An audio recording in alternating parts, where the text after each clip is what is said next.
L'idée de qu'on travaille en bio, c'était venu de ma patronne, la gérante Emma Beneguer. Le projet était au début comme,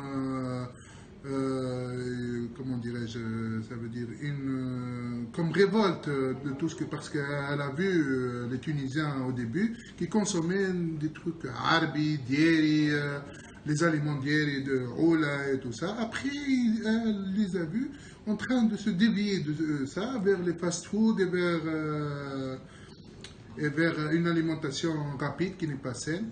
Donc, elle a fait ce projet-là pour que, voilà, pour les Tunisiens restent toujours, ils consomment leurs aliments sains, ils voient leur identité dans ce projet, dans ce projet-là. D'accord? Vu les prix élevés de vos produits, comment pouvez-vous bénéficier toutes les classes sociales de vos richesses? Bon, nous, le prix élevé, ça reste, ça veut dire relatif, parce que si vous mangez un truc standard, par exemple, non bio, qui se trouve dans le commerce, je sais pas moi, un couscous par exemple, voilà, des pâtes blancs, voilà, ouais. Bon, c'est vrai, le coût il est minime par rapport à nos produits. Mais qu'est-ce qu'elle va t'entraîner comme maladie? Après, tu vas acheter des médicaments.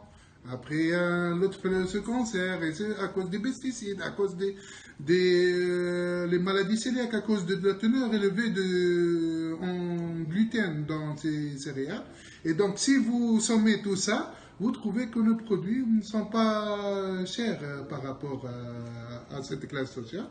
Ça vient par la communication. Essayez d'être très proche des consommateurs, n'importe quelle classe. On est présent dans les foires, dans les trucs sociaux, dans les universités. J'encadre beaucoup d'élèves, des étudiants. Donc voilà, on essaie de communiquer le maximum par les réseaux sociaux aussi. Le Facebook, c'est ça. Tout ça, tu cibles presque la classe sociale. Donc, ils t'entendent et voilà, après, ils sont convaincus par ce produit-là. Et donc, voilà, ils l'utilisent. Ils le voient plus cher. Donc. Et que pensez-vous des aliments non bio? Bon, je ne peux pas faire des comparaisons avec des choses incomparables. Les aliments bio, c'est vrai. Hein, c'est comme vous me dites, que pensez-vous d'une Mercedes par rapport à une voiture, je ne sais pas, Cherry, chinois? C'est pas la même, on ne parle pas de la même classe, d'accord? Comment voulez-vous acquérir notre confiance alors que de nos jours, c'est difficile de cerner la source et la qualité des aliments que nous mangeons? Comment voulez-vous acquérir notre confiance alors que de nos jours, c'est difficile de cerner la source et la qualité des aliments que nous mangeons?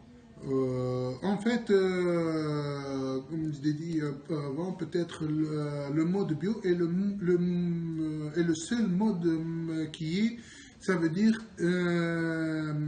très restreint. Il y a beaucoup de lois à appliquer, c'est pas aussi facile. Donc, tu as une traçabilité complète depuis l'agriculteur jusqu'à au produit fini, de la même chose du produit fini jusqu'à tu peux revenir au producteur. Le producteur, ces semences doivent être certifiées bio par un organisme, la terre doit être certifiée, la récolte aussi doit être certifiée, donc il utilise un matériel qu'il doit l'utiliser que à la récolte bio, ou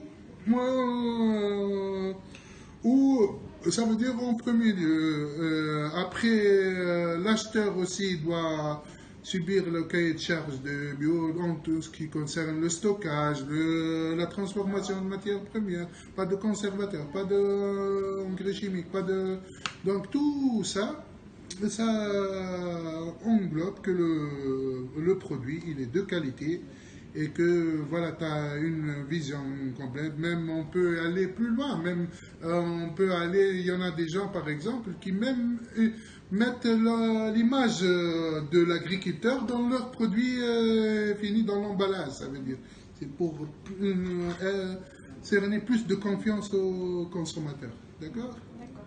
Et pour finir, comment la police bio contribue à la conservation de la nature et est-ce qu'elle soutient la notion du développement durable? Le bio, il est plein dedans du développement durable. Lorsque tu utilises le bio, donc t'as pas, c'est contre l'intensif, donc c'est le développement durable. On n'épuise pas la terre, on traite la terre comme un être humain, comme un être vivant, pas comme juste un support comme dans l'agriculture conventionnelle. On ne met pas des produits chimiques, après on fait augmenter le taux de salinité de la terre et après la terre elle donne plus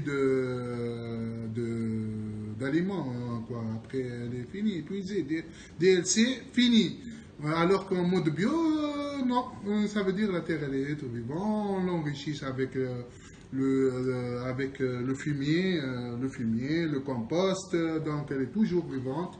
Les êtres vivants, tu trouves la coccinelle dans un champ bio, tu trouves que dans les champs, impossible que tu la vois. C'est comme les dinosaures, ils ont disparu dans un champ en complet.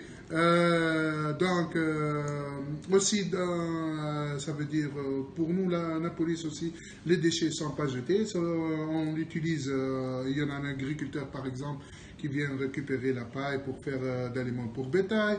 Donc, tout est lié, les emballages et tout ça en plastique. Il y en a quelqu'un collecteur, donc il recycle ça en plastique. Le carton, la même chose. Donc, le fumier, le compost, donc elle est toujours vivante. Les êtres vivants, tu trouves la coccinelle dans un champ bio, tu trouves que dans les champs, impossible que tu la vois. C'est comme les dinosaures, ils ont disparu dans un champ en complet. Aussi, ça veut dire, pour nous, la police aussi, les déchets ne sont pas jetés. On l'utilise, il y en a un agriculteur, par exemple, qui vient récupérer la paille pour faire d'aliments pour bétail. Donc, tout est lié, les emballages et tout ça en plastique. Il y en a quelqu'un collecteur, donc il recycle ça en plastique. Le carton, la même chose. Donc, vraiment, on est en plein dedans du développement durable. On a presque zéro déchet, zéro déchet presque. D'accord. Et quel est votre rôle dans la police bio? Moi, je suis parmi les premiers de la police bio. J'occupe le directeur technique. Production, moi je négocie avec les agriculteurs. J'essaie même d'acquérir de nouveaux agriculteurs, communiquer le bio, qu'ils s'adhèrent en bio pour leur bien et le bien du pays. Merci beaucoup, Sir. Enchanté. À la prochaine, Charles. Merci.